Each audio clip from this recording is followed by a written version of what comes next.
every day was how much? 3-5, Abby? I can't even remember. It was like 3-5 per day. We saw this Latino couple that their child had been there for 3 months. Was yeah, a long time. Yeah. and the first thing that when I heard that they had been there for 3 months, I just calculated. That comes from they're having 90. to sell their house because insurance is not even covering the bulk of what the treatments that the baby is getting. And no mercy. Literally, they will be bankrupt because they had a sick child. So even all the time, we were there for 3 days or so. Every time we were there, they were always like trying to keep it there. There was a no. I mean the Latino parents. There was an aura of like defeat I could sense from them because once I just talked about that bill, like 3-5 times 90 is not. No, they had insurance. We were cash. Insurance is not insurance now. Insurance doesn't cover. Insurance is like algebra in America. Yeah. They will be telling you this threshold, this one, that one, this one. Yeah. What you now pay will still be a lot of money.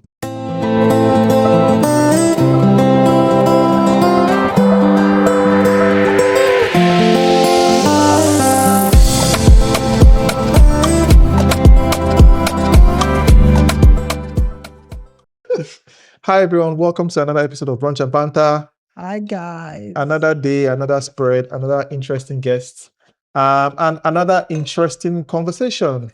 As always, my name is Chimize. I have my wife, partner, friend, and head chef. Yes, I swear, if you didn't say head chef, but I'm very offended. The spread is impressive. Because it's not easy to be making the spread, so I did my prompts. Head chef, yes. Even though Chimeze grilled the skewers and the chicken. Now. At least you've admitted to yes, I did something. But I marinated it and then he grilled it on the grill because he enjoys grilling. Happy to contribute in any way. So what do we have on the spread today as the head chef? My name is Aigbe. Yes. Oh, of course. Please, Nnanna, introduce yourself. Oh, hi. My name is Nnanna, a friend of the family, old-time friend of Chimeze. You know, it's long overdue coming on the show. So sorry that it took me so long. Thank you for joining us. Brunching and bantering with us. Forget that Nnanna is sitting down here forming nice and gentle, well-dressed, well-spoken. This guy is a terrible person. When we used to play football in campus in Lagos, I used to watch. The first time I saw you, Nnanna, I was like, there's this guy. Is this guy on some performance enhancing stuff? Because Nnanna run, we used to play for 2 hours, Abby, from 7 to like 9. Yeah. You run from that 7 till 9, non-stop. It sits down. Everybody that doesn't like running. If Nnanna jam you, me that I thought I'm a defender, fine. Any striker has come, I want you guys jam you. Hey. Those were glory days. So the knees are not working again. Nnanna, you know how footballers say that they feel sad? When you get to like 40, I don't know how old you are, but even you're 40 plus. When you get to like 40, like your body just doesn't work as it should. Doesn't everything happens here. Yeah. But you don't. It's just so much more difficult to act it out, right? It's just like I used to also do 2 hours in the gym easy. I'll walk, so I'll do 20-kilometer walks easy. Now, by the time I'm into my 5-kilometer walk, I'm like, life is in life should not be this hard. I was going to say that, you know how footballers say that, towards the end of their careers, they start becoming sad and depressed because they know that they are not able to do this or perform anymore. It happened to me. Like I had this Achilles injury. I told you about I couldn't really run. And I won't play football in almost a year because of this and because my body is slowing down. So I get it, but such is life. Yeah. We can't run away from it as much as one tries. Yeah, we're all gonna grow old and die. Sorry about that. we are born to die. Okay, let's eat because some of us are hungry. Yeah, you haven't introduced the spread. We have okay, let me start from here. We have grilled chicken wings and chicken drumsticks. Grilled by Chimeze, like I said before, and then we have this like skewers, shrimp, sausages, and potato skewers. You can just put some pepper sauce on the grill. This pepper sauce is spicy, so I hope you're not afraid of spice. Nah, I'm good. It's a bit spicy, and then we have some jollof rice. We also have some pepper soup with corn. We saw this recipe on Instagram. Now, anytime I make pepper soup, Chimezi will say, but why did you add corn? Which I think is weird. But anyways, for some reason it works. And then we have Nigeria swallow. This is plantain swallow, like powdered dried plantain. And then egusi soup. Everybody, if you're not Nigerian, I don't know what egusi soup is. It's like melon seed that's ground. And that's it. That's what we have on the spread today. Mashallah. So guys, feel free to dig in, start from anywhere. Me, I'm just like going for the grills. No, if you allow me to recommend, start with the skewer. Okay. I assure you. Let me pass. The drinks, but we didn't talk about the drinks. Oh, okay, sorry. One of it is a rum and coke. One of it is like a mimosa. That's all. And water. And of course. And boring water. All right. Please pass it on. What do you want to start with? Let's start with the skill. I Let's recommended. Okay. With this. Would you like me to hit it up with? No, this should be fine. I'm Really? gonna have skewers. Are you heating up yours? Right. Yeah. All right, then just heat up now. Okay, so let me just take one plate and hit up with one Yeah, you cup. can put a couple. And, Okay, so I hit up mine as well. I was gonna eat it. might as well, right? I was gonna eat On like the that. on the show and the Yeah, and that's the good. microwaver. So Nnanna, I think we moved to the UK before you. Did we? Did we?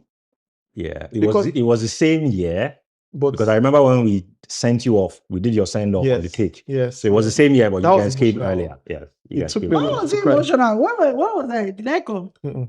Oh, okay. So it was the last time I played football with the gang at Campus Square. Mm. So they did like a guard of honor, and where I walked past everybody, I shook everybody, I took pictures. But just realizing that this was the last time I was going to play football with people that I've been playing football with for 5+ years, if not more. I think it's more than that, more up to 10 years. You know, it just made me really emotional. So yeah, we left before you. Yeah. So- But my Jackpot story started way before that. Ah. What was your dark past story? So in 2014, I was working at InterSwitch at the time. So no, actually, I was working at Fidelity Bank. I had just left InterSwitch. Okay. I joined Fidelity Bank. I was at Fidelity Bank for like a year. And while I was there, InterSwitch invested they bought a business in Kenya. They didn't want to start Greenfield. They wanted to expand to Kenya. So they bought an existing payments business. Okay. And they were, they started to look for, people who would go there and then just help launch InterSwitch's products with like East African context and just take InterSwitch's culture there and help lead the tech and product teams. So I got offered the role while I was at Fidelity, and I turned it down the first time for a few reasons. I think number one, I was loving life in my little Surulere. I was working in InterSwitch. My job was good. I had a nice car. I was married. Like I was very, to be, if I'm being honest, I was in my comfort zone. Yeah. And I kind of, We all were. I couldn't imagine going to live in another country and go and work. I was like how would that be, right? So I just turned it down without even thinking about it. Obviously, there was also the, my mates, they go US, UK. Why is my own Kenya? That kind of thing. But that was what I was just saying, right? But in actual fact, I think I was a bit too comfortable. And I just had this fear of the unknown. But after a lot of persuasion, even through my wife, they called my wife, they tried. Really? I'm telling you. Mitchell is the CEO of InterSwitch, is a very good friend and mentor. So he used my wife to to convince me. Yeah. So my wife eventually just told me, look, like whatever happens, right? Like let's take the chance. Let's see how it goes. It's a 2-year contract. If it doesn't work out, we come back. And so that was where my jackpot story started, technically, because I moved to Nairobi, and Nairobi turned out to be, the 5 years that I spent there turned out to be the best 5 years of my life so far. Because, it was really interesting work. It was work different from what I was used to doing. I was, very core. I had very core technical roles and all of that, but this one exposed me to a lot of business, a lot of like growth, starting from like almost zero to grow this business. And that was exciting. Obviously, as an expatriate in Kenya, life was also great. I can't even deny that, right? Like, You know, we lived in, you know, really nice area of Nairobi. Kids were going to international school. Like it was amazing. So 2 years became 4 years. 4 years became, you know, 5 years. And then at the 5th year, my contract ended, and they were like, "Look, we've achieved everything we set out to achieve. The business is in a good place. It's time for you to come back to Nigeria." I was excited. I was sad that my time in Nairobi had ended. Okay. But I was a bit excited about going back to Nigeria because you always still just miss Nigeria no matter what. And I was in a better place in terms of role at work, financially and otherwise, right? So I was like, okay, we're going back to Nigeria, but I'm not going back to Sulere. I'm going to move to Lekki. I'm going to, you know, it'll be a bit of a different life from what I was used to. So I was a bit excited about that. And at the time, my wife was actually like trying to convince me for us to relocate to Canada. And I didn't want to hear it. I was like, you know, for me, there's a possibility that I was falling back into that thing again of like another new place. And then, you know, all the stories that come with living abroad and with help and with, you know, families, kids, schools, all that kind of stuff. I didn't want it. I was like, look, since we're going back to Nigeria, let's go back to Nigeria first and let's see where it takes us. You know, I felt I was in a very good position to like take up, you know, better roles in Nigeria and then just grow my career from there. But I convinced her to let us just go back and take it one step at a time. And we moved back to Nigeria in 2020. Okay. A year before you left. Yeah. So we moved back to Nigeria in 2020. And as always, when you just come back to Nigeria, everybody's balling, everybody's having a good time, we're going out, friends are, you know, calling you to go. Like all of those things that you missed when we were in Nairobi, we started to enjoy them. And we enjoyed this facade of a Nigeria that was great. Living lavish. Yes. Until the reality started to set in from like, you know, month 5, month 6. What was the reality? A lot of seemingly trivial things, but when they pile up, it can start to become problematic. For example, I'm paying for a service apartment in Lekki Phase 1, and every day I was looking for the service. Like They said 24 hours light. The light will go off. The security men, once the light goes off, security men will all disappear. Nobody wants to put on the gen, and nobody wants to be the one to face the tenants to tell them that there's no diesel or whatever else. So yeah, there were problems with services in the apartments. Things were always falling over. Like there were like how vibes. It was just, you know, like, and all of the other things like traffic, like just the stress of Lagos. Like, I think the reality just started to set in with all of these issues that I started to face. But the biggest of them all. Now, you didn't face this when you were in Kenya? No. We live in a really nice place in Nairobi. There's traffic in Nairobi. It's not like there's no traffic or whatever else. But like, you know, the weather was a lot nicer. There was power, infrastructure. Like, yeah, like life was just a lot of things I had forgotten while living in Nairobi. I started to face again. And I'm like, what kind of thing is this? But the biggest thing for me at the time, the biggest problem really was my finances. Because what happened was that when I moved back to Nigeria, my pay was like level set to Nigerian, exactly, back to Nigerian standards. And I started to see that even, of course, now when I was living in Nairobi, I started getting exposed to things that I didn't even used to do before. I started getting exposed to investing in mutual funds, in, you know, dollar-backed funds, all of those kind of things. I learned how to do those things. And then I got back to Nigeria. And then for me to change money, to just sustain contributions I was making to some of those investments that I was making, when I changed by dollar, the whole money has finished. So I couldn't sustain a lot of that. So, you know, those realities that are setting in. I'm like, realize that when you earn in Naira, you're poor. Exactly. Yeah. So I felt so much poorer, you know, and again, I mean, I started even looking at my rent that was coming up again. Children were in Corona. I'll just sit down and be like, come on. How am I going to sustain, you know, like this lifestyle? You kept the same lifestyle in Nairobi. Exactly. But with a lower salary. Because once they start, because when you were in Nairobi, you're probably paying in foreign currency. Yeah. And you can't sustain that lifestyle. Yeah. So I can't sustain that lifestyle with Naira. Yeah, you can't. I didn't want to downgrade my family's lifestyle. But then I was looking ahead and I was like, oh man, it's going to be tough. Yeah.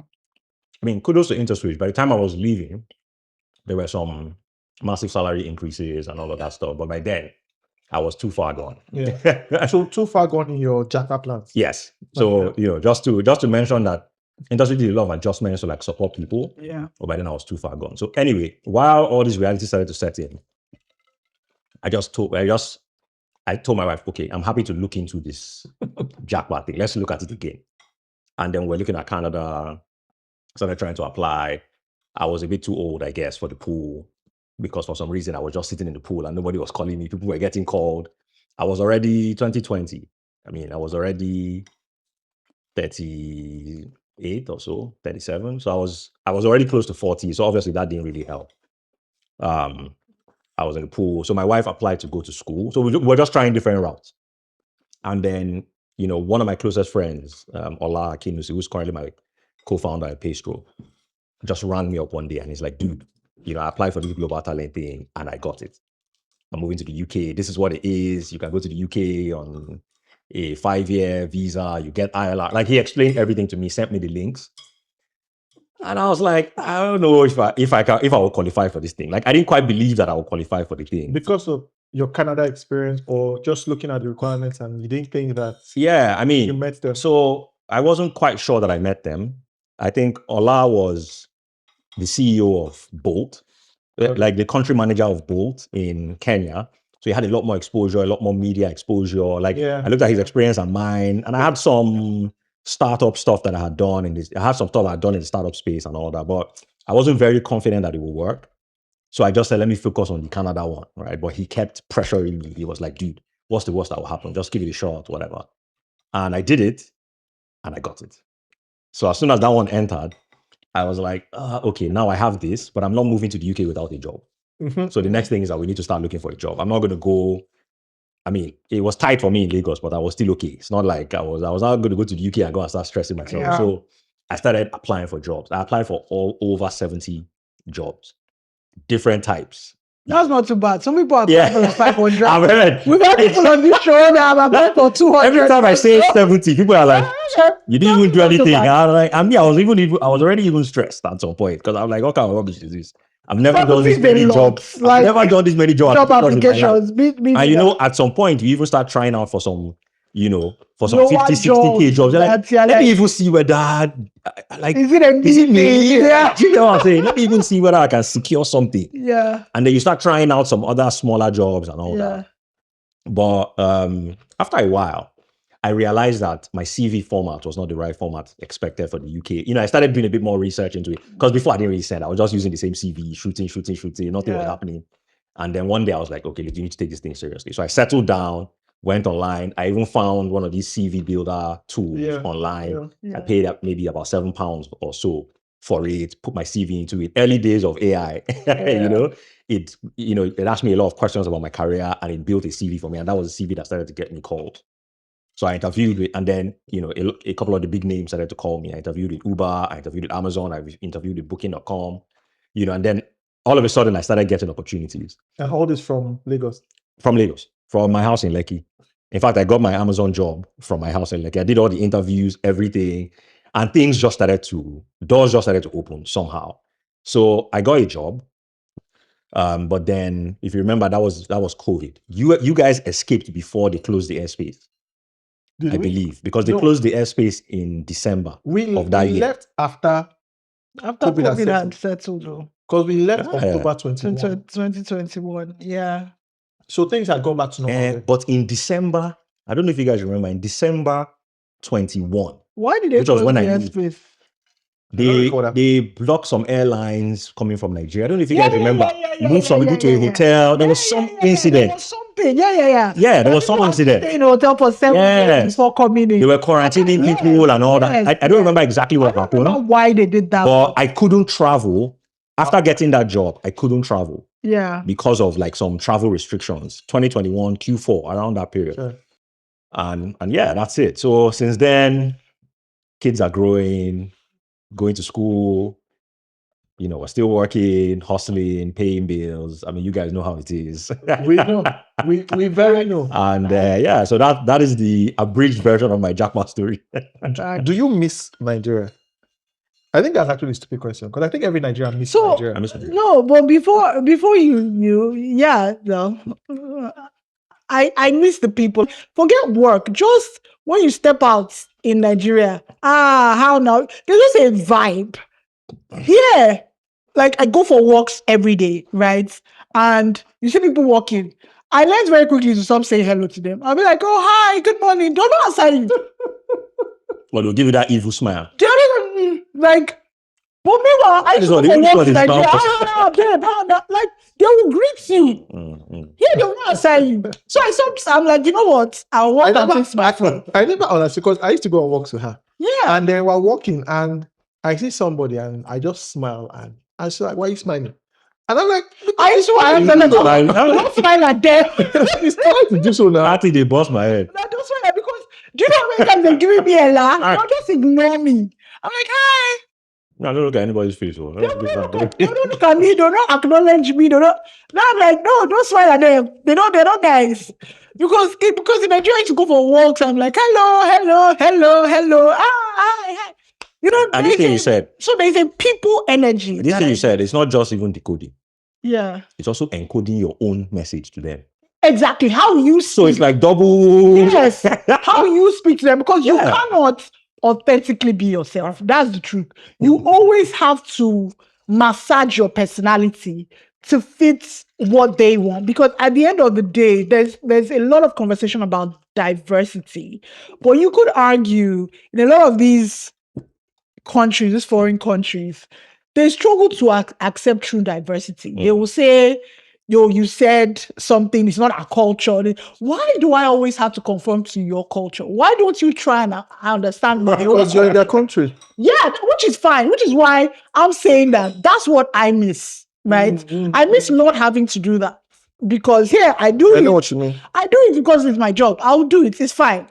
I'm in your country. I will conform. But I didn't have to. So I miss the people. I don't miss the place. There's nothing that works in that place for me to be. Let me ask you, what are your top two best things that you like about the UK? What are two top things you like most about the UK? Then I'll come to Nnanna. Because I have my own. So let me ask you. I like that I can go for a walk at any time of the day. Okay. And I'm not like hearing everybody's horning. I'm not smelling piles of trash. Like I feel like I can go for a walk, get really quality fresh air and walk. I can walk at 9 p.m., 10 p.m. and I'll come like I'm not worried about what's gonna happen. So to me. security, organization, and quality of the environment, right? Which is there's fresh air that is really fresh, you know. And then I guess I don't know anywhere you go to Lagos that you see get fresh. the Lagos air is not fresh. It's not fresh. And then I guess the other thing that I would say that I miss is that I like about the UK. That I like about the UK is that the fact that certain things are free, like education and healthcare. I really like that. Are they really free? No, you pay for it through your taxes, yes, but I like the principle of that kind of society. Like your access to good health, your taxes are working. I'm paying taxes and I can see where they are going. Yeah. And I can walk into a hospital with the most vile illness. They will treat me and I walk out of there without paying a dime. You know, I like that culture. You like that. In America. Yeah. So you know. No, America is not like that. When it comes to healthcare, if you are not rich, what sickness can bankrupt you? Nikki story. Sorry, before you say the thing that you enjoy, we gave birth to our first one in Texas. When he was born, they said that they suspect he has gestational diabetes. No, I had gestational diabetes. Okay, they said they suspected he had an infection. Okay. He didn't have an infection. He didn't have an infection. So they were looking for children to put to the NICU to stack your blood. That's why they took him and put him in the NICU. They put him there. Every day was how much? 3.5, Abby? I can't even remember. It was like 3.5 per day. We saw this Latino couple that their child had been there for 3 months. It was a long time, yeah. And the first thing that when I heard that they had been there for 3 months, I just calculated. They're having to sell their house because insurance is not even covering the bulk of what the treatments that the baby is getting. And no mercy. Literally, they will be bankrupt because they had a sick child. So even all the time, we were there for 3 days or so.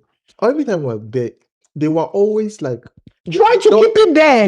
there was a no. I mean the Latino parents. There was an aura of like defeat I could sense from them because once I just talked about that bill, like 3-5 times 90 is not. No, they had insurance. We were cash. But insurance is not insurance now.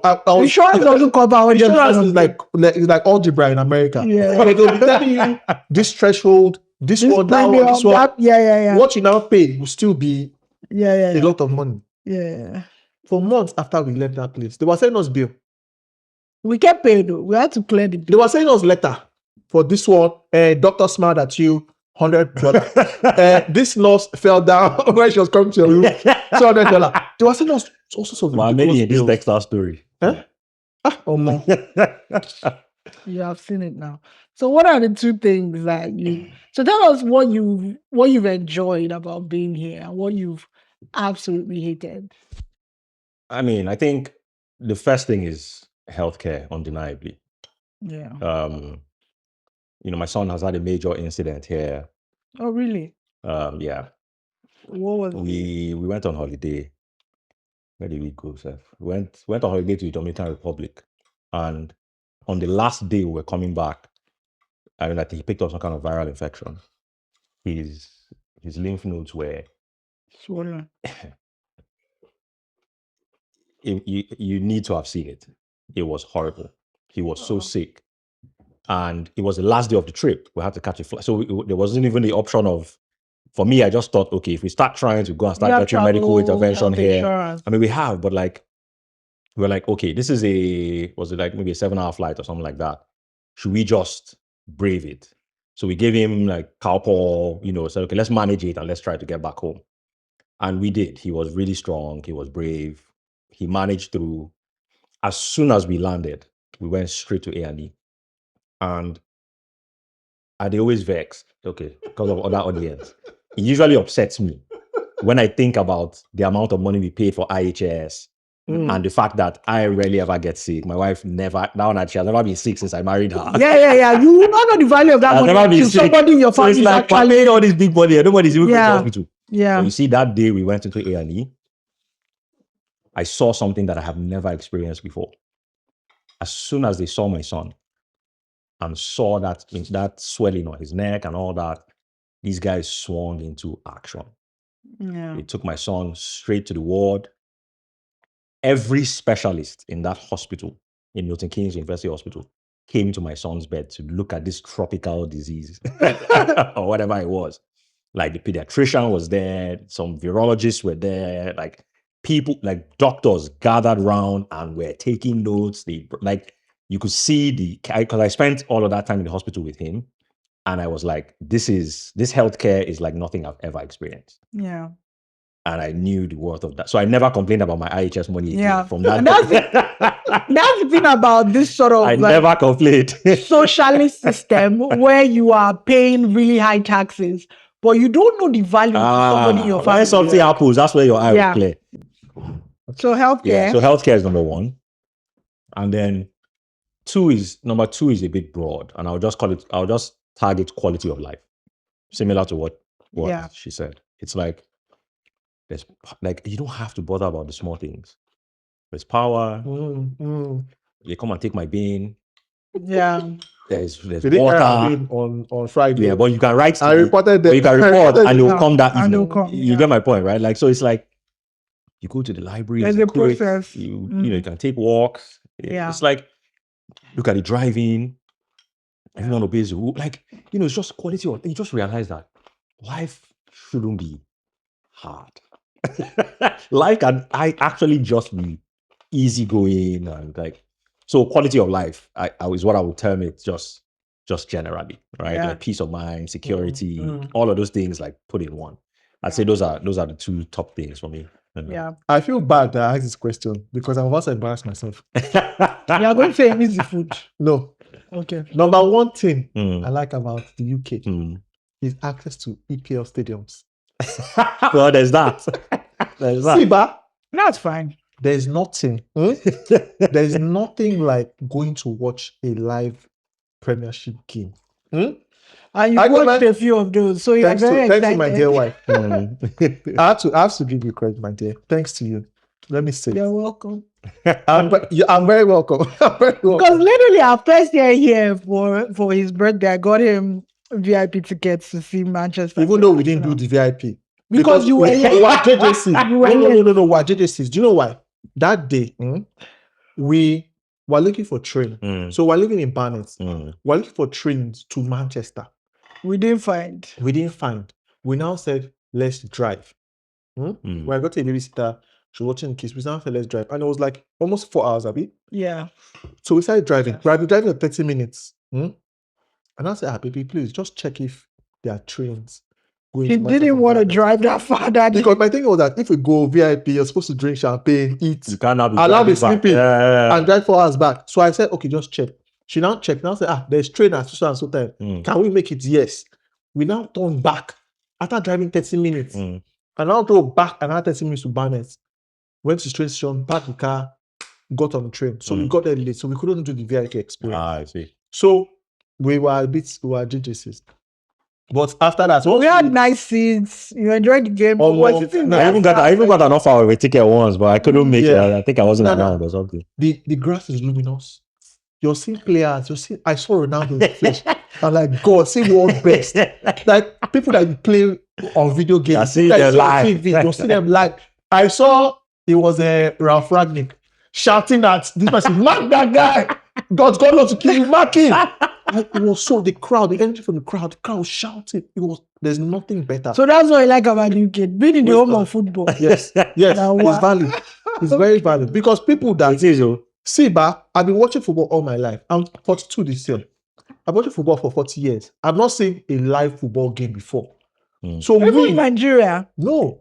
Why didn't you ever see the It's Super always Eagles play? local. I don't know. I never just really bothered.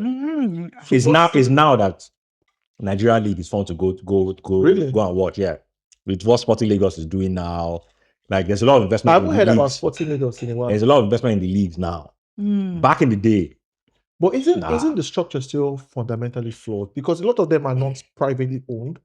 yeah, There's still a lot of government involvement in football. there is. And corruption. Because you So cannot before you win an away game, you sweat. But you saw what happened with Enyimba going to go and win. You know, they won the last league, and I think they won in the north. They won in either Kano against Kano Pillars or one of these top teams. Like these are things that would have been. Why did you give me Prosecco? This is what I was drinking the rum. These are things that would have been unimaginable Roman before. Prosecco. Okay. Yeah. Sorry. So these are things that would have been unimaginable before. So I think the league is changing. But I get your point. But the reason why I cannot really relate is that I actually watched more games when I was in Niger Really? than now that I live in the UK. Since I moved here almost 5 years now, I've only gone to watch one United game. Chai. But when we were in Niger, that time Naira was still good now. Me or I, we used to jet in, yeah. Yes. But then your point of like having that access, I agree. But then now that I live here, to be honest, I now go to a lot less That's the games. major difference between Nigeria and the UK. In Nigeria, there's a lot more time.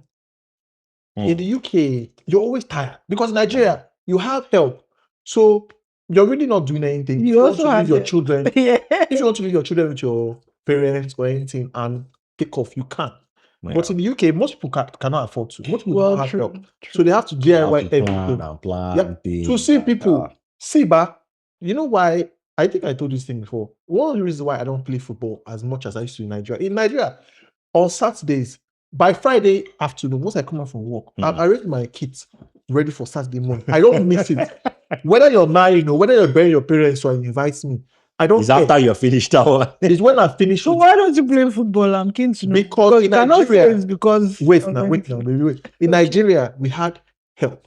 So I knew that if I left, there was more than enough help in the house to Look after the kids. Look after- do stuff around the But house. in Nigeria, here, That you was there to stop saying I thought you was there. it's not on you, it's on me. It's a Chief, personal go decision. and play football. Like, leave me. Am I? It's a personal Listen, she has said, I'm coming to pick you. It's Like, Come back. It's a personal No. decision. Because I know that It's like you're gone for 2-3 hours. Go. And now you'll be like, no, I don't want to leave you. I'm like, you're making me seem like I'm an invalid. Go. No, you're not an invalid. Go. I'm like, you say, no, I don't want to leave you. I don't want to leave you. I know it's a lot of work. I'm like, dude, you're not going for a week. You're going for a morning. You are going by afternoon. You'll be back. Go. And you travel for work. I'm coming to pick you. No, he has had this visa for years. If he doesn't want to play football, it's because he doesn't want to play. It's not because.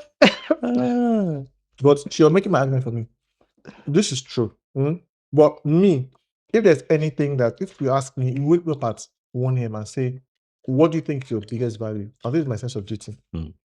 So I don't want to play football because I feel like I need to do stuff at home. I need to be present and help. Because I know that we're in Nigeria. Yeah, your sense of duty is make you not have a life. Because me, I go where I want to go. And I don't complain. Me, I'm like, yeah, I'm going to the spa. I'm going to get my nails done. I'm going to get a massage. I'm like, yeah, I'm going to have drinks with my friends. Let me warn you. Am I older than you? No. He's older than you. I like to call you I can call you brother. But it's just 1 year. How many years? That's not brother. Let me tell you this. I might be younger than you, but I have experience. Let me warn you. Nnanna. In your life, don't make mistake. I say you want to be a romantic guy and buy my sad table. You regret it. In 2020, what year did I buy? 2002, have we? Yeah. In 2022, I said, let me be a romantic guy.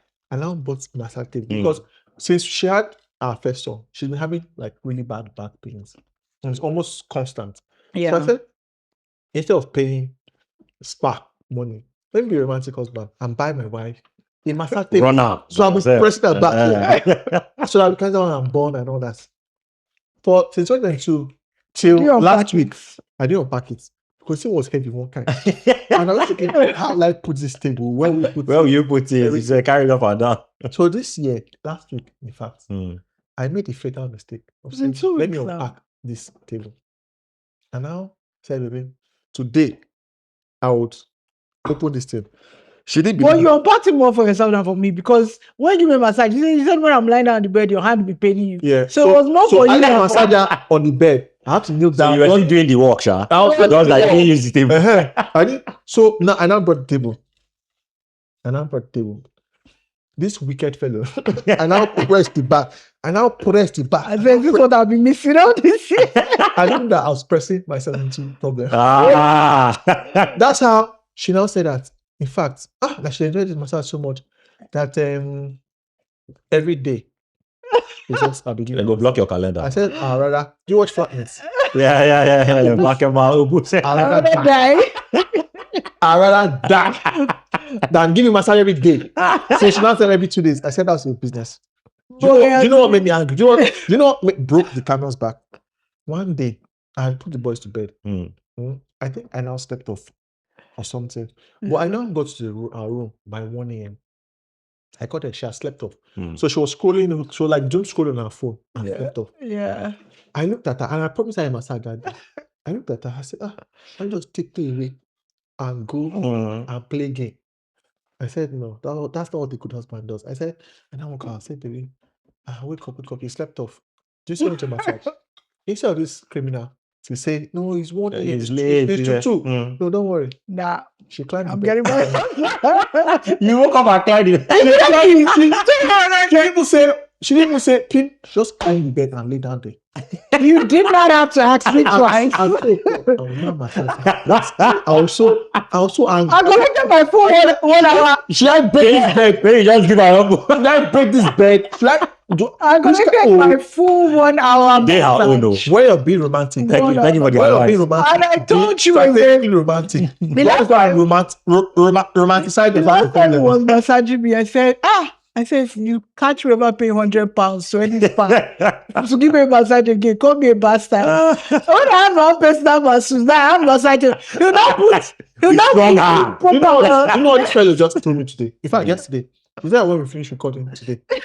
And we clear up everything. I should go set the table. Report.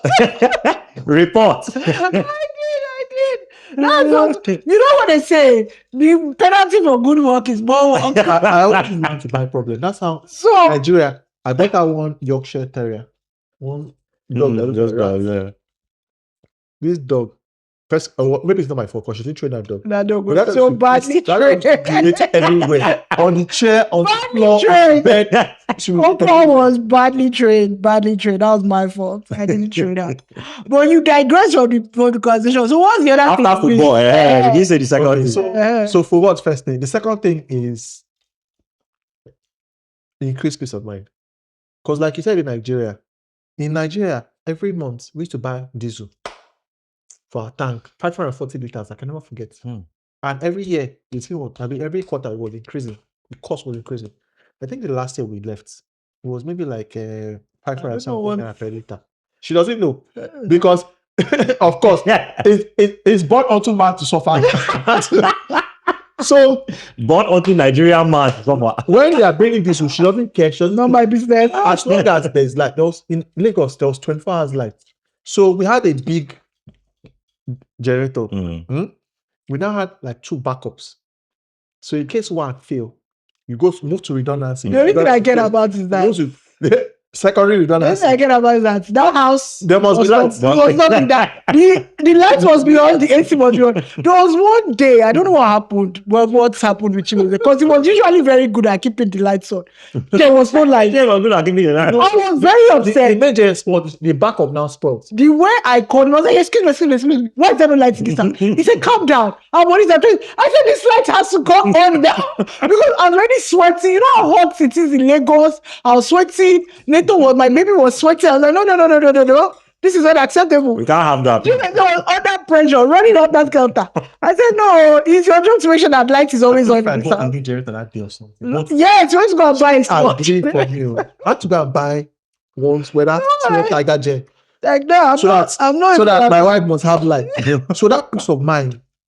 In Nigeria, where we had our house, there's no town planning. So if you buy a house or you build a house, you just dig a gutter in front and stop. So the water never ever. The neighbor now dig their own gutter, and even in the whole street, there was no outlet. Yeah. So everybody dig all the water. It was horrible. People used to run like in their house now. In their bathrooms, they used to run like bath water separate, and then toilet water to like the WC or something. Yeah. So your bathroom water and your kitchen water used to flow into your gutter in front of your house. So when rain fall, or when maybe people now it was disgusting. And it's supposed to be highbrow Lekki. It was really disgusting. Like maybe where and the houses there on average were like 150, 200 million. If you're going to buy a house, people are tunneling their sewage water into the streets. It was not. I'm like, considering the amount of money that we paid for this house and the quality of houses in this area, the fact that there is no basic drainage, it was very embarrassing. As the best decision we made was to sell that house. If Satan just beat his wife small and she just cry 1, 2, the street is flooded. Like, it's ridiculous. And I've been seeing pictures of Lagos now that we've left and how terrible it is. Like Osapa, London, flooded. Any small rain, the whole place is Ikate flooded. Flooded. No drainage. Drainage. Everywhere now they've bought parcel of land. Put cement. That coastal There's nowhere for the land to even absorb water in Lagos. Why do you think? And they are still building. Why do you think the villages don't flood or hardly ever flood? There's nowhere for water to even seep into the ground in most of those areas. They tried to solve that problem with interlocking roads. That's one of the reasons why they started changing some of the roads to interlocking some maybe 10 years ago, thereabout, because it's supposed to allow some water to seep through and all that. Because the tar and then everybody, you just get compound, no green area, no sandy area, just put slab, put cement everywhere. Area in Lagos everywhere is in VGC. How would there be flood? Everywhere. That's the only in the whole of Lagos that you know that there is dedicated green area. If rain falls now, your garden alone, do you know the amount of water it will absorb into that place? All these open green areas. I have never seen flood in the UK. Very good. They have I have so never. much wet ground I have to never. absorb water. Yeah.